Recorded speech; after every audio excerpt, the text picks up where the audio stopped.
Hello and welcome everyone to another gripping and heartwarming episode of the 2020 Perspective.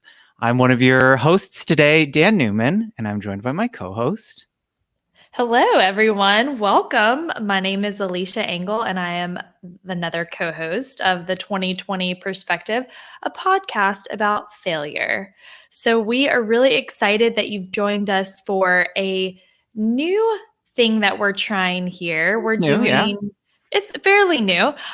We are doing live podcast episodes where we riff and we talk about failure topics and we bring guests on to discuss them. So, Today's special guest is a very special guest of the podcast, longtime listener and a longtime father figure to one of the co-hosts here. And we'll certainly introduce him first in a bit. But first, Alicia, we got to warm up with our Rosebud Thorn, kind of like get into the failure zone. And for those of you who haven't done a Rosebud Thorn, real simple. Rose, something good. Bud, something you're looking forward to. Thorn, something not so good. Because we're all about failure. right. Do you have a Rosebud or a Thorn, Alicia? Oh yeah, I've got all three. Okay. I'll start with my rose because that's Okay. the nicest one. So I have an opportunity to submit a proposal for a cognitive energizer, which is my thing. It's a term that I trademarked this past year. And so I'm going to be submitting a proposal to do some cognitive energizers for a very well-known association for their upcoming conference. That is definitely a bud. That's a big honkin' bud. It's a honkin' bud. I'm feeling really, really good about it. And even if they say, we hate it, we don't want you to do it, these suck, I'm really glad that that I am putting myself out there. It's getting my wheels turning and that I'm just taking the opportunity to do it. So that's my rose. What about you? Do you have a rose? I have a rose and a bud and a thorn, and they're all related. Okay. So they're all from the same activity. So let's hear it. The thorn is that I have a scratchy voice. I overused it yesterday when my rose, I created a video for my business about this campaign that I'm going to be running. And I am so excited and happy how it turned out. So even though I have a scratchy voice, I am still very pleased with the output. The bud is I can't wait for everyone else to see it. It is so extra. I've got a parrot. I've got pirate gear. I've got the vocal inflections that cause a scratchy voice the following day. And if we have some time at the end, I might be able to even share a teaser of that video. I can't wait for that. I mean, I did see your, I won't give anything away, but your outfit yesterday. Yeah, my ensemble. So your ensemble. So I'm pretty excited to see the shenanigans that came out of that. All right. What about your rose and your thorn? Well, I already said my rose. I thought that was your bud. No, it's a rose because it's happening now. It's happening now. Okay. So my bud is that I'm really excited about season 3 of the podcast and all of the episodes that we either have planned or have already recorded. And I'm ready for those to get out there for listeners to hear because they're pretty great. I feel like the stories are just getting juicier and juicier. I know. I mean, spoiler alert, we recorded an episode last night with someone in the armed services and it was awesome. That was really good. I mean, that was fantastic. So yeah. And then my thorn, which is the same as last time, is time is flying by. Is time going by faster than it used to? Yeah. Well, just this past weekend, I thought I had an extra hour lying around, but it just disappeared. Well, aside from time actually disappearing, it just feels like the older that I'm getting, I'm not saying that I'm old, but like the older that I get, the faster that time goes by. And being in this remote world, because I'm not normally in a full-time remote world, it's been 1 year being at home, and it just seems like the days blend together a little bit more, and therefore time just is zooming on by. So that's my thorn. Well, what a great segue, because we got somebody who is a special guest that will be joining us today that has seen some stuff out there and is still experiencing failure even now. And I am very pleased to introduce someone who I'm actually related to, because he happens to be not only an executive of over 39 years of professional experience in HR, mergers and acquisitions, and Fortune 100 companies, but also happens to be my father, Charlie Newman. So let's welcome Charlie Newman to the podcast. Hi, Dad. Well, hi. It's really great to be here and share the stage with two roses, meaning Danny and Alicia. Well, So thank you. Should I it call you Mr. Newman or should I call you Charlie? you call me Charlie. Dan and I Okay. talked about that earlier. So, Perfect. but Danny can't call me Charlie. He needs to still stick with Dad. I'll stick with Dad. Yes, sir. I also love that you call him Danny. Love It, that. it depends. Sometimes we will call him Daniel, and then he knows he's in trouble. Mm-hmm. Yep, that's very much true. Well, Dad, we're real glad that you're here joining us. And for all of you who are tuning in live, please feel free to join in the conversation as well. It seems Hannah also believes that time is definitely going faster. So if you have comments or thoughts throughout the episode, feel free to pop in. That's why it's live, right? It's part of the magic. But I figured, since you have so much more experience explaining who you are, Dad, why don't you tell us a little bit about your background before, where you are right now? Sure. Well, as Danny indicated, I spent approximately 39 years working at General Electric Company. My background is in human resources and finance. And obviously, over 39 years, I have had many different assignments, but the last assignment was about 15 years in the mergers and acquisitions space. And I provided the leadership, global leadership for the M&A HR team. And I found that the most rewarding. The one thing I learned once we got involved with mergers and acquisitions, we called each activity a deal. We do a deal here, we do a deal there. And I learned that if you've seen one deal, you've only seen one deal, in that the essence of what every organization goes through is the same, but the way they go through that process is always different. So I found that really fascinating. I learned quite a bit about it. So let's fast forward a little bit to 2008. And that's when I retired from GE. I did a little consulting in between. And then I joined an organization called SCORE, SCORE. Mm-hmm. You can check it out at score.org. And SCORE is a partner with the Small Business Administration, the SBA, and it is a strictly volunteer organization. In other words, we don't get paid. Oh. And there's about 10,000 volunteers throughout the country, represented by over 300 chapters. And I'm the chapter chair, which means the buck stops with me, of the Northeast New York SCORE chapter. And just to give you a little background there, because this really gets toward the issue that we're talking about today, being failure.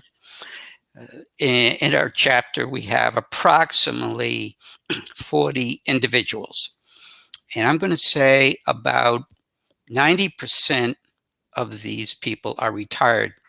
Mm-hmm. And in some cases, these people retired 5, 10, 15 years ago.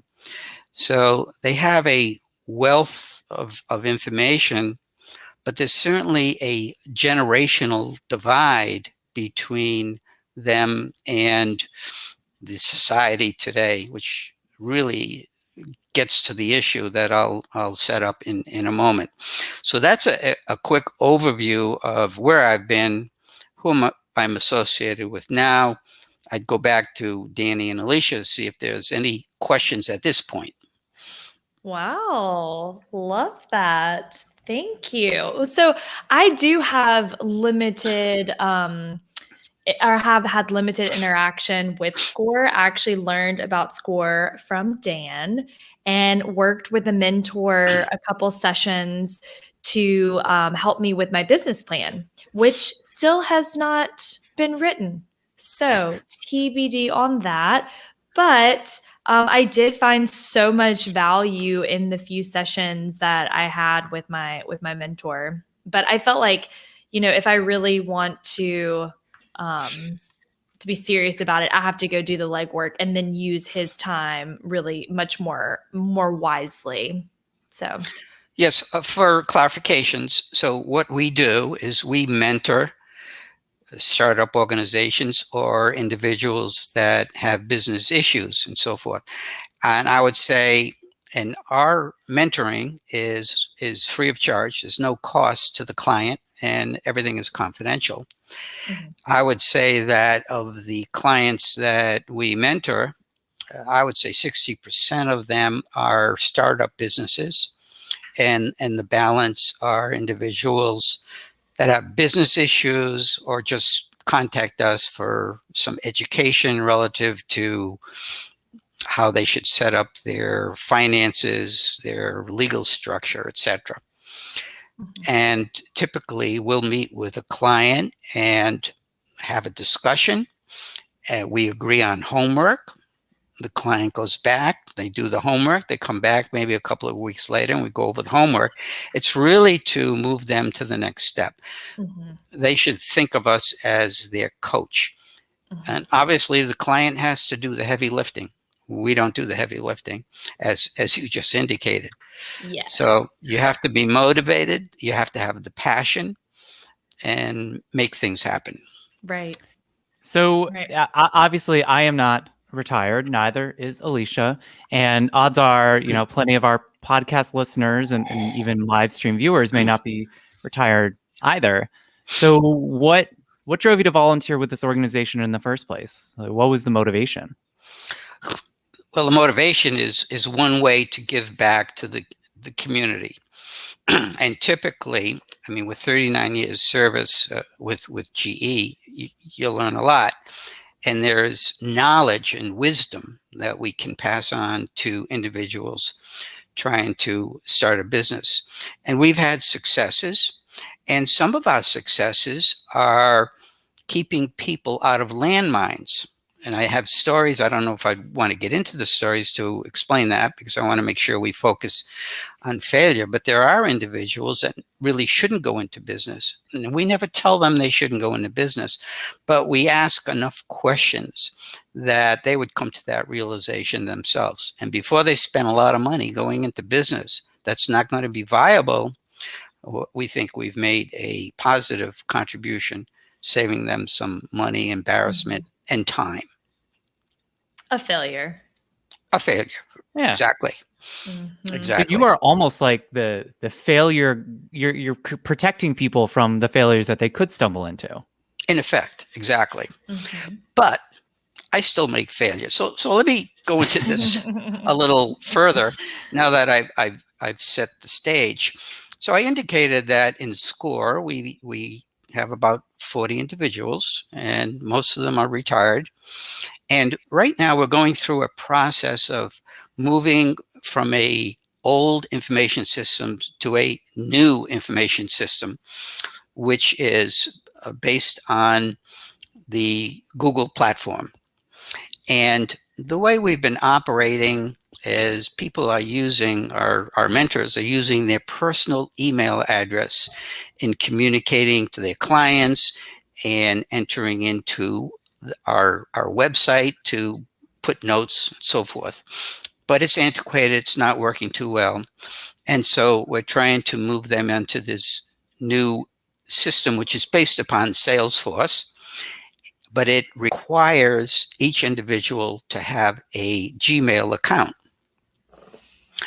And some of our mentors have Gmail accounts, others don't. And what we've done is we've assigned, the headquarters has assigned every individual a Gmail account. And so what they have to do, what the individual has to do is they have to basically sign into the system using their Gmail account. And my assumption was, I understand Gmail, I have a Gmail account, I can do it. And I would think that most of the individuals in SCORE, our chapter, could handle that. And our headquarters gave us very nice marketing material, implementation plan, etc. But what they're doing is they have to satisfy 300 different chapters throughout the country. It's like one communication plan fits all. Well, it doesn't. No. But what we had to do is we had to go with that communication, that implementation plan, and communicate that to our mentors.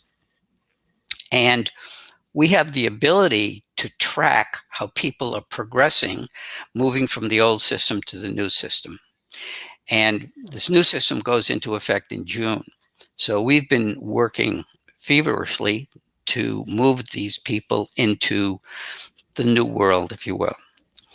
So what we did is we tracked the movement of people, and I could see we weren't getting any traction, or very little traction of people doing what they have to do. And I'm scratching my head trying to figure out, where did we go wrong? And part of the issue is, after we've done some analysis, is finding individuals that one individual had not updated their computer in 10 years. We had a few other individuals that didn't know what a browser is. And as we dug deeper into this issue here, we're finding that my assumptions were really invalid. I made an assumption which wasn't accurate, in that people really didn't have the knowledge or the tools, and they weren't receiving the information they needed to in order to make the switch. The other factor is change. People hate change, and they're very comfortable where they are. So what we had to do is try to motivate, and we continue to motivate volunteers to make this change. And when did you discover all these observations and all these conclusions? Well, as we get closer to due date and we get reports and we see that there's a number of people that haven't made the transition yet, we start to panic. When I say we have an implementation team within the chapter. And we put our heads together and says, we're not making the progress. We're getting closer to implementation day. And if people aren't using their Gmail account, they will not be able to participate in the systems. So we did some research by contacting some of the individuals that hadn't made the move. We did telephonic through a Zoom process, and we asked some questions and we listened.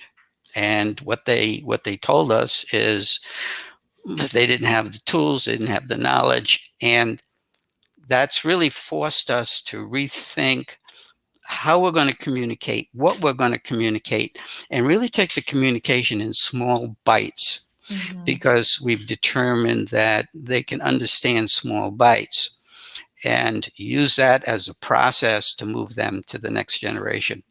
So we're going through this process right now, and we're making a little headway. We tend to have lots of Zoom calls. Some people have difficulty getting on Zoom and understanding it. Some people don't understand that if they press the wrong button or the right button, their session is being recorded. And that was very interesting, because since I'm the owner of the Zoom account, I get a notice from Zoom telling me that the recording is ready, and then I communicate to the mentor, and they say, well, I didn't order a recording. So it told me that they really didn't understand it. They were just going through the motions. But I also learned something from that process, in that I figured I should listen to the recording and see what's happening at the session to see what I could learn. Mhm. And it was almost like being a fly on the wall. Of your own meetings that you were in actually there? Right. This was a session. I wasn't in the session, Oh, but okay. there were 3 score Okay. counselors, and they were preparing to meet with a client who was going to call in on Zoom. Well, the client never showed up. So we had the 3 counselors on Zoom, and one thing led to another, and they start talking about the new system. And so I'm listening to the dialogue there, and I learned volumes as to where their headset was as far as why they weren't participating. I'm just imagining 3, retired, like it's like grumpy old men, Right. but on Zoom. Do you know what I'm imagining right now? There is a video that went viral a couple weeks ago, and it was a hearing. And this man, who's a lawyer, he was on Zoom, and his face was turned into a cat. Oh, yeah. He couldn't figure out how to unchange it. And he said, "I am not a cat." Like it was just very funny because obviously he's not a cat, but he wanted to clarify. Yeah. He just didn't know how to work it, and that's fine. We're all learning so much with this, change in technology, and being in the pandemic and everyone having no other alternative. We've all had to get smart really quickly in areas that we never even thought we would have to. Mm-hmm. Well, heretofore, the way we would counsel our clients would be face to face. And so obviously we couldn't go face to face. So overnight, people had to up their game relative to the Zoom technology. Yes, they gave us the chapter free Zoom accounts, but they really didn't know how to operate them. And some of our counselors will still use just telephonic communication with the client. And if that works for them, that's okay. But there's a better way of doing it. Mm-hmm. But in that particular instance, of course, I wasn't involved, and I think the dialogue that I heard between the 3 counselors, they would share with me if I asked them, but it was like a hot mic, and I was learning volumes. And that's really one of the things I learned was how we're going to change our approach in communicating to some of our individuals that are somewhat reticent to move forward. Has this change, both in technology as well as the new like the login to the systems, has this deterred anyone from continuing to be a mentor? It will be. I'm expecting some people just to throw up their hands, and they may be at the point in their life where they're retiring from SCORE after maybe 40 years working in corporate America, or being a small business person, and then spending another 15, 20 years working for SCORE.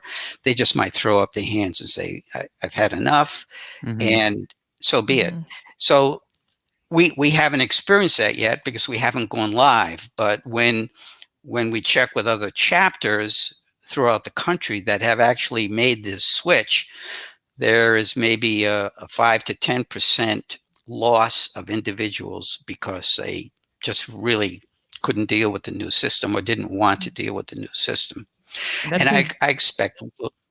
Go ahead. I was going to say that seems pretty synonymous with any type of change management that an organization has to go through. Is if you shift the way people have to work, especially drastically, and it's not a fit for them anymore, or they don't feel respected, or they aren't able to make the transition, or for a million and one reasons, I mean, they bow out, they opt out, and that's one of the costs of turnover. That's one of the costs of switching to the new system. Hopefully, long term, this system has better outcomes and is a net benefit overall. But the short term, there's going to be a cost.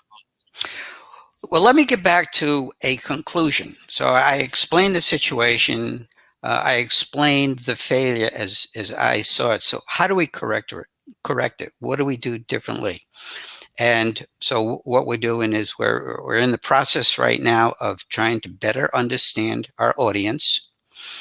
We're having these meetings one-on-one to understand what has to change in order for them to participate, and then we'll adjust and communicate. It's all in the communication. So the point I'm trying to make is, I explained the situation. We had a failure. What are we going to do about it? You have to do some changes and then implement the change and then measure it. So that's a full circle, hopefully, of failure and how you're going to fix it. So I have a question for you, because obviously you have a lot of experience in the business world, and you're conditioned to come up with solutions for challenges. So in this recent failure that you've experienced, how has it made you feel? Well, the fact that we didn't get the traction, I felt frustrated. I guess that's certainly one feeling that resulted from it. At times, a little angry with some people that aren't willing to make the effort to join the team the way they should. So those are a couple of the feelings that come out of it. But I also say, what can I learn? What can I remember to do next time? And so from that standpoint, there's knowledge learned even at my ripe old age of being Dan's dad, and I learn from it. So when you learn, you get a good feeling. At least I do. Mm-hmm. So those are some of the emotions that come out of that result. Mm-hmm. So looking back on your career, obviously the technological demands today are very different from 20 years ago, but still people had to shift systems. They had to find new ways of working. What differentiated this change from changes in the past? Why is this one more challenging or caught you unawares? Well, I think there's a generational divide between this change and when I was working at GE and prior to that. You know that your generation has grown up with this technology, which I didn't have. And every so often I have problems. I call up Danny or one of his siblings and I say, help. But and to me, that's a generational divide. I can guarantee you 20, 30 years from now, you'll be looking at a different generation and there's going to be a different challenge. And I always thought about this as to how can I retain what I've learned? And I've retained what I've learned a lot over the years, but the environment's different and I'm not sure I know how to operate in the new environment. And you'll experience that going forward because change is going to be constant and there's going to be a whole new concept 20 years from now. And I think you'll have the same experience that I've had. Mm-hmm. Interesting. Yeah, I think you're right about that. I did a lot of research about generational differences when I was in graduate school, because at the time I was curious to understand if, being an early career professional in the workplace, if the challenges that I was having between some of the people that I was working with were me, if it was the work, if it was this just misalignment with communication and style and understanding. Mm-hmm. And, what I found, first of all, not to focus on the differences, but more about the similarities and how we can build and work together, but also that the change, every generation is different than obviously the last generation. There's a change in perspectives, but the difference nowadays is that the change, let's say the gap in between generations is much more vast because of technology. Technology is almost an accelerator to change. And so that has created even more of a difference. So for example, think about phones in the home between like, I don't know, like the 1950s or 60s to like the 80s, there were changes. We saw, differences, the one phone in the house and then with the long cord. And then, then it went down to everyone had a phone in their room that was cordless. And then now we have cell phones, and every year we see new technology, a new generation of cell phones. And so the technology has also increased the change, and people are just not maybe as motivated to keep up with it, because we're constantly having to evolve and adapt what we already know, and change is hard. So no, it's a good observation, and you're right, change is hard. I do think that technology, we rely, I think, more so today on technology than we did years ago. And I think that's one of the major differences between, let's say, my generation and your generation and the generations to come. And time will tell. But I think your observations are right on. We'll see what happens. I think it's up to us to bridge that gap and be able to lean on one another for experience in the fields that we're in now, and also leverage maybe the things that maybe the younger generations take advantage of, is how quickly we understand technology and how troubleshooting might be, even if we don't have the answer, troubleshooting for us is just kind of like a known thing. And I think some people are more hesitant to do that. So how can we lean on each other, especially in the workplace, to make sure that we're all supporting one another to get smart in the areas where we're not as, as skilled or as seasoned. Yeah, and there's a lot of comments coming in on Facebook that are kind of commiserating with the pace of change and how technology is accelerating it.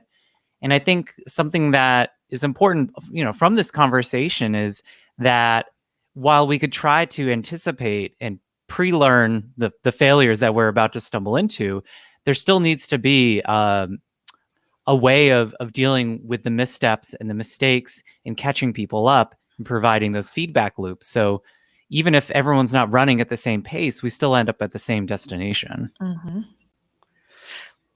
Yes, and I think some of the tools that you use, they're different, but at the end result, you want to come out with a positive result. And let me give you an example. We talk about communicating with the telephone, Alicia, that you brought up. And the telephone, I remember the telephone was a party line. I picked up the phone and there was someone else on the line. It was the party that we were sharing the line with. I've heard of this. You've heard of this. Okay. Yes. Well, I'm showing you my age and so forth. But the essence of what you've done is you communicate. And communication, I think, as a concept, doesn't change. The tools that you use to make that communication, that changes, and that's the technology. And getting back to what Danny brought up is the fact that, and you also, is that we talk about leaning on each other. I think one of the principles that I've always followed over the years is I don't know it all, and there are people smarter than me in certain areas. And this whole concept of sharing and teamwork and so forth, I think is really valuable. And that's something that we had 40 years ago and we have today. If you don't have teamwork, if you're not working together, not leaning and learning from one another, it's going to be a tough road in order to have success. So there are principles of communication. There's a principle of listening. There's a principle of surrounding yourself with people that are as smart as you or smarter than you and learning from them, and being open enough to realize that you don't have all the answers. So I got off on that. Which is why you're here, No, right? I love that. You're smarter than us. Have some good answers. It's called, I like to call it wisdom. Uh, if we need to put a title to it. But I again, part of the failure that I had with some of these individuals was in the communication Mhm. and making an assumption which was not valid. And so now I have to correct that. But it gets back to, I think, a principle of communication. I remember when we rolled out programs at GE, the the the word was communicate, communicate, communicate, communicate, and then communicate. Mhm. So you just have to make sure that you have the right message that you're communicating.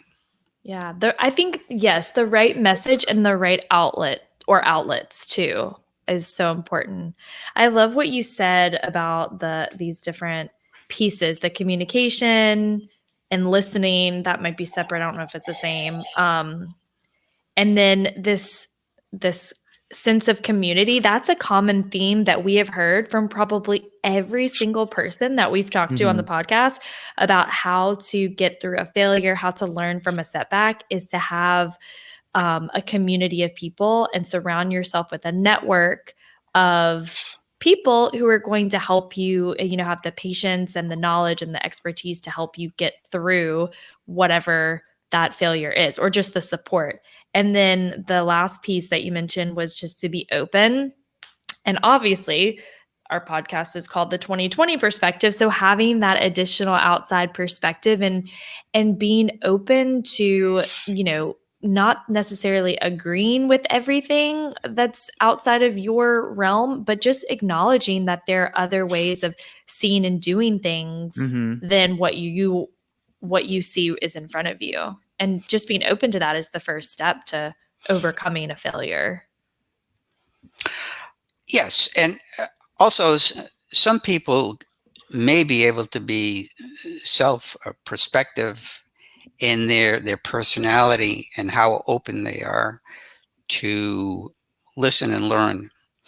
And in many cases, I've run into the fact that people have egos, and Mhm.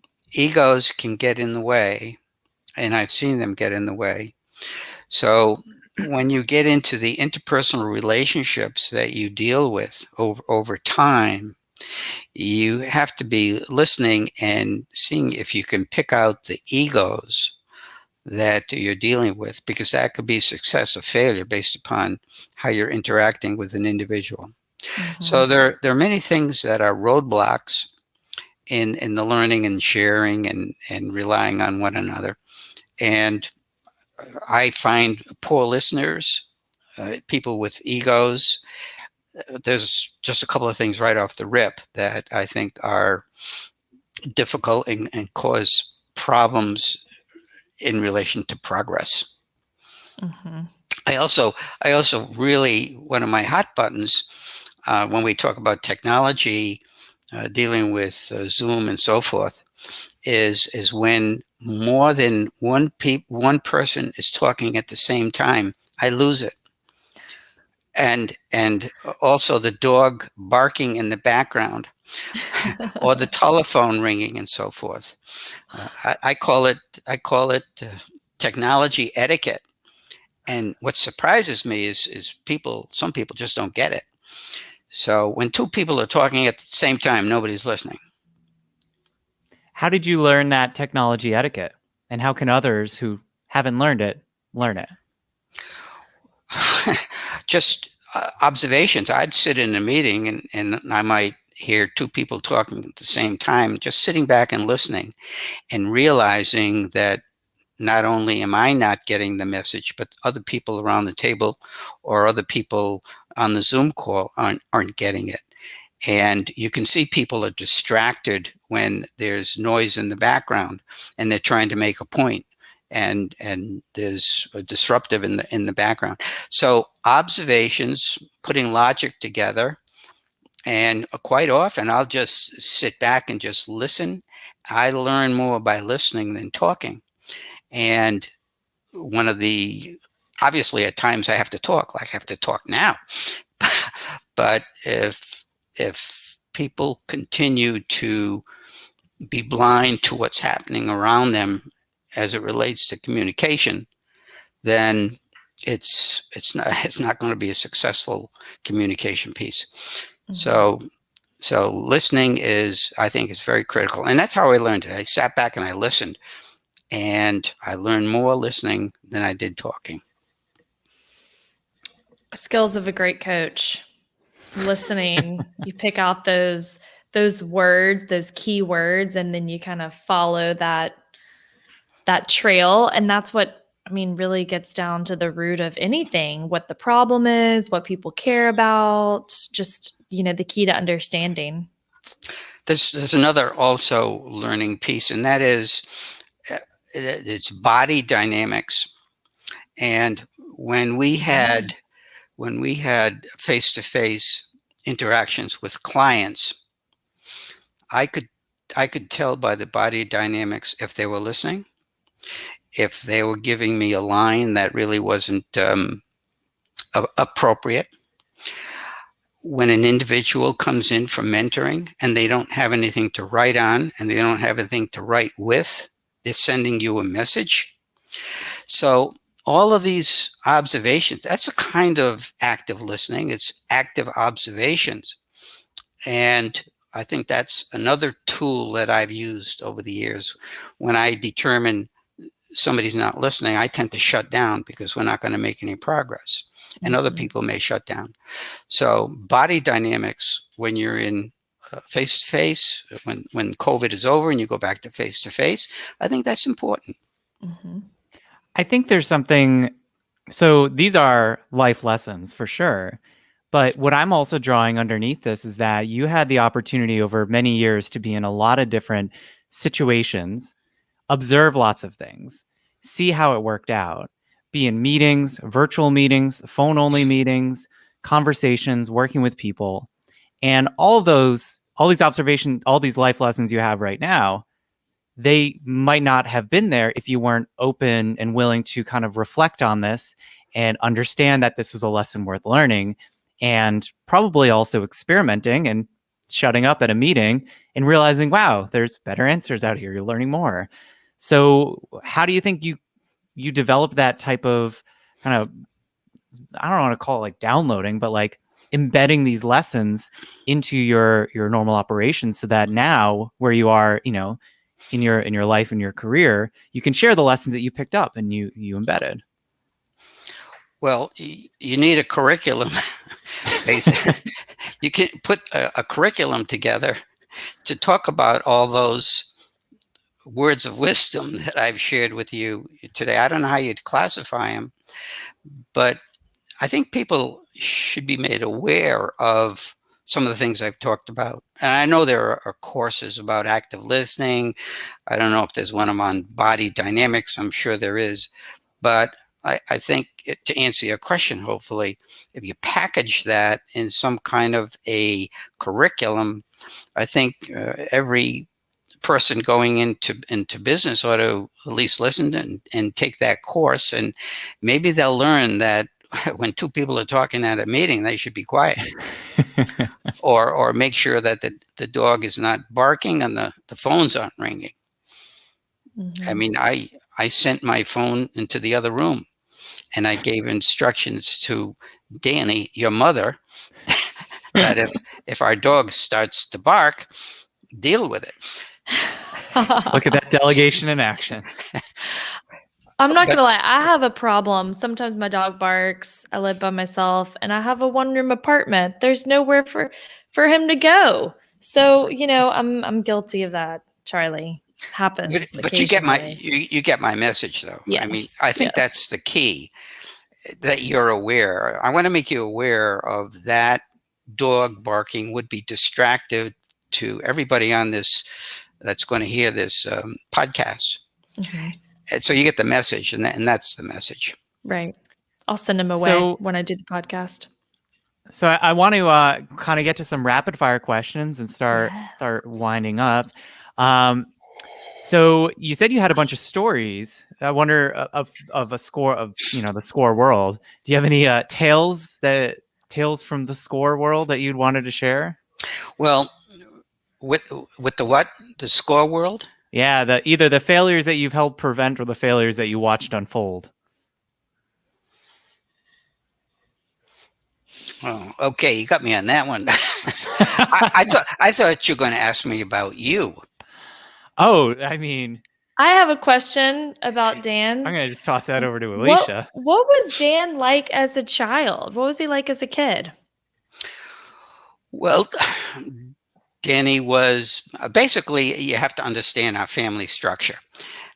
Danny has two siblings, and the youngest is 17 years older than Danny. So Danny, in effect, grew up as an only child, but he really wasn't an only child because his brother and sister were off at school. So that's the setting. So Danny tended to outreach to a lot of friends. He always had friends, and he was creative and provocative at times. And the story I relate is when he was a senior in high school, and it was close to graduation time. Danny took it upon himself to write an op-ed in the local newspaper, but he didn't tell me, didn't tell his mother. And the op-ed was provocative, shall we say. And then we went to a picnic, and his mom and I were accosted by some parents who were upset about his op-ed that I didn't know anything about. So that was the failure. I didn't know about it. So how did I fix it? I just couldn't wait for him to graduate high school, and I checked the op-eds every day after that until he graduated, so I wouldn't be surprised about what we might see in the newspaper. There are other stories we won't get into, but that's a classic. That is so good. I want to be able to read this, or I want to know more. Can we share any more about his write-up, or is it not appropriate for the podcast? I'm going to let Danny tell you that offline. Okay. Yeah, let's just say it was an event that happened, and words were said, and had something to do with school rankings, and I was really on the side of the students, but let's not get into the details of that.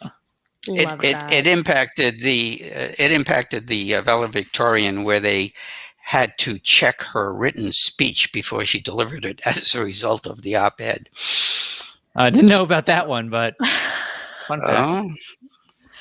I mean, I'm happy to know that Dan has always been a disruptor. You know, I'll just leave it at that. I'll go with that. I thought disruptor.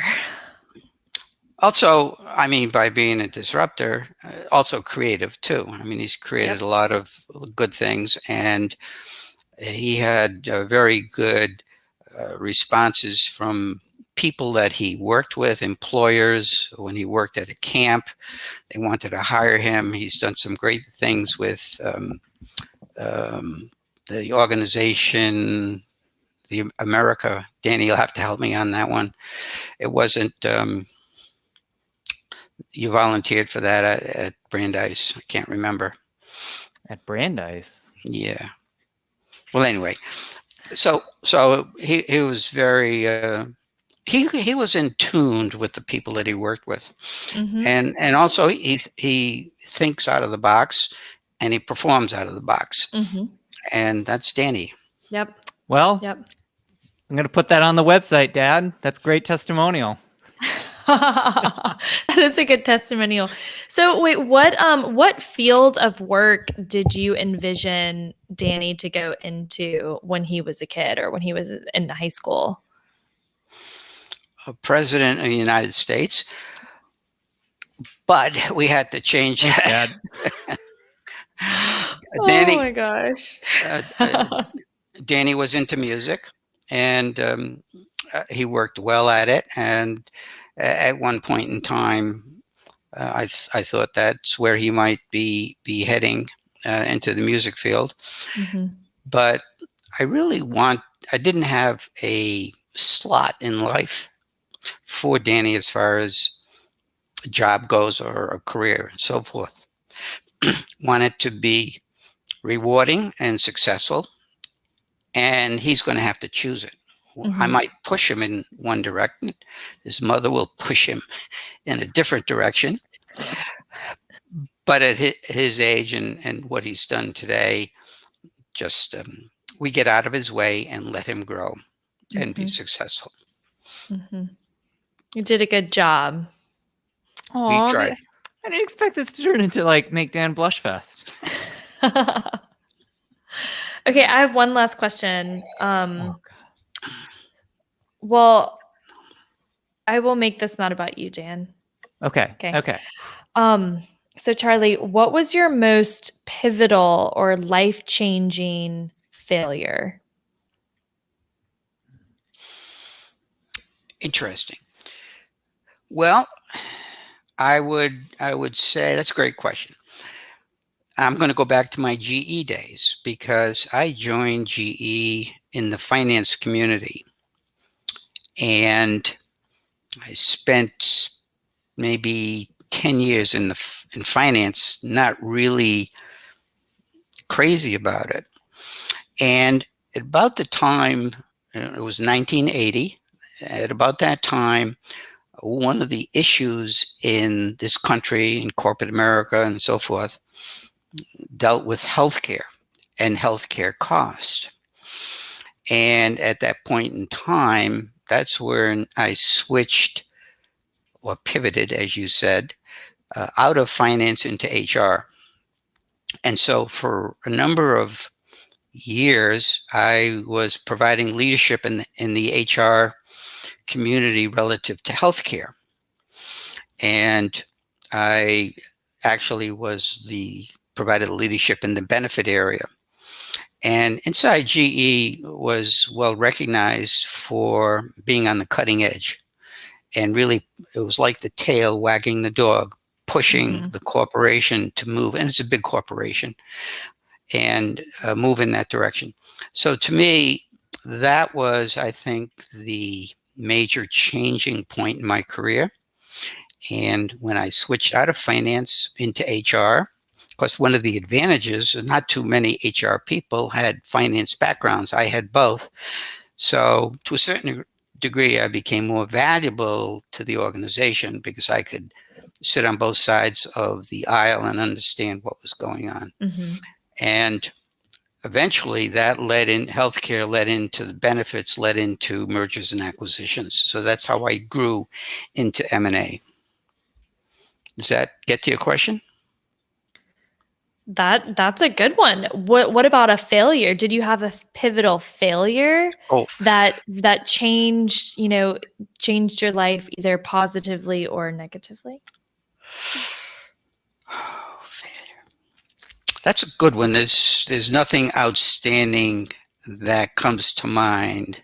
You have failures along the way, but nothing major, nothing pivotal, as you say, that I can relate to you right now. I remember a story, and you could tell me if you would consider this a failure or not. I remember a story about how there was a picket line at a GE plant, and you jumped the fence to skip the picket line. Because you were you a scab, or were you going into work, or why weren't you picketing with the people? I was a scab, and that's an actual story. So I joined GE in 1969 in Providence, Rhode Island, where I grew up, and shortly thereafter there was a major strike, and I was a new kid on the block, and I was designated to be the strike breaker. So I was assigned the responsibility to enter our manufacturing facility through a front gate that had spiked chain fences on both sides of the entrance. And at that time, the picket line was made up of women with very heavy pocketbooks. And I attempted to enter the main entrance, but when I saw what was in front of me, I said, "No way, I'm not going through that line." And so I walked down the street a little bit and hopped the fence, tore my pants in the process. That was a failure. That's just a story I wanted to rehear. I love that. So it did happen. So what did you learn from that experience? Don't approach women with pocketbooks.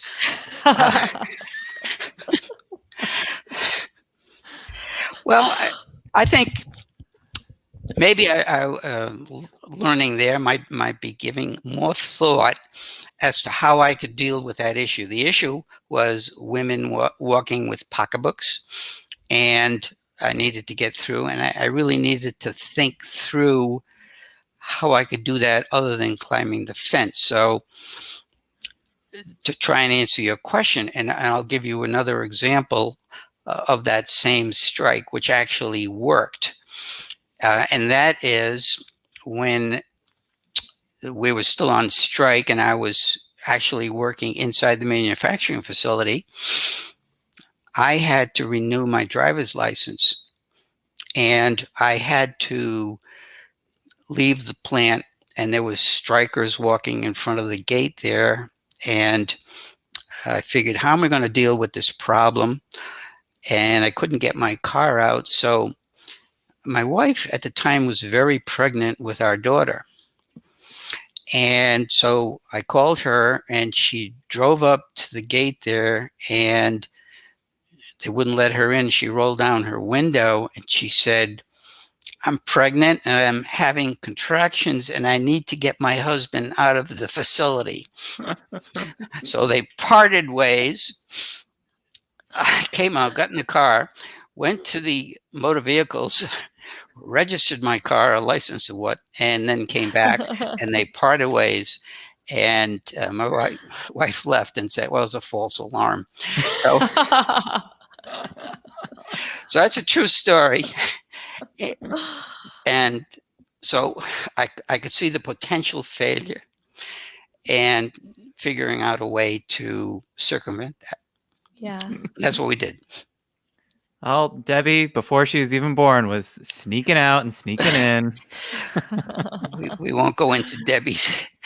Debbie will have her own podcast and we can talk about it. Yes, we'll get her on there. Love that. Well, Alicia, do you have any other questions for my father while we have him here? No, I enjoyed hearing your stories and getting some insight into my good friend here. So thank you for joining us today and sharing some wisdom with us.